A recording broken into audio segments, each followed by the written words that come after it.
Hello, hello. Good afternoon. Welcome to Miss Josa Chinita. Sa lahat ng mga followers ko, 17K followers na po tayo. Salamat, salamat. Sa lahat ng mga hindi tumitigil, let's go lang tayo sa lahat ng mga content creator. So yan guys, for today's video, tulungan nyo naman ako at samahan nyo ako. Maglilinis po kami. Kasama ko ang aking anak na si Luke sa aming sa car washing event. Yan, kay Baby Porgy, yan ang aking anak na si Lucas, na napakagwapo. Ayan.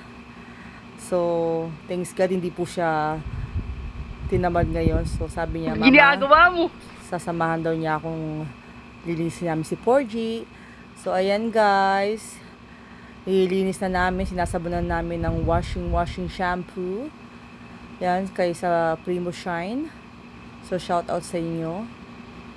Yan, napaka hirap din pala mag car wash. Pero okay lang. Fulfilling naman ang feelings. Siyempre, ang kagandahan naman dito sasakyan mo ang nililinis mo. So, the best. So, caring naman ang peg. Ayan. So, babalawan na natin. After na natin na nasabunan.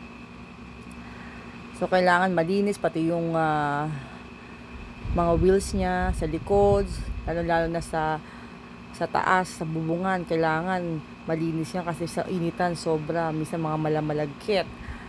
So, ayan, kasi matangkad ang aking anak, 6-footer. So, kayang-kaya na yung linisan yung yung taas ng sasakyan.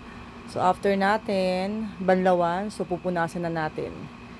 So, yung kailangan malinis at kailangan tuyo. Bago natin, iwa-wax. Yan, so kailangan malinis. Yan, shout out po kay Papa Prime. Yan, so maganda na ang iyong Baby Porgy. Ayan, so wag ka na mag-alala. Nasa tamang kamay na siya. Wow! Naman! Kay Papa Prime, yan. Mahal na mahal niya yung si Porgy. Ayan, shoutouts kay Primo Shine. So, itong galalagay ko ay binili namin sa Primo Shine protection. So, kagandahan dito, kapag once nilagay mo siya, kikintab yung sasakyan nyo. So, maganda talaga siya pag nag-car wash ka. Dapat lalagyan protection. Lalo sa init, tsaka sa mga sa ulan. Yan ang pinaka maganda para kumintab siya. Lahat dapat ilalagay nyo. Ayan, sa pintos. Lalo na na kami.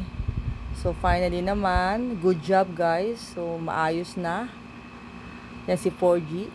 So, gwapo na naman si 4G. So, thank you for watching. Bye!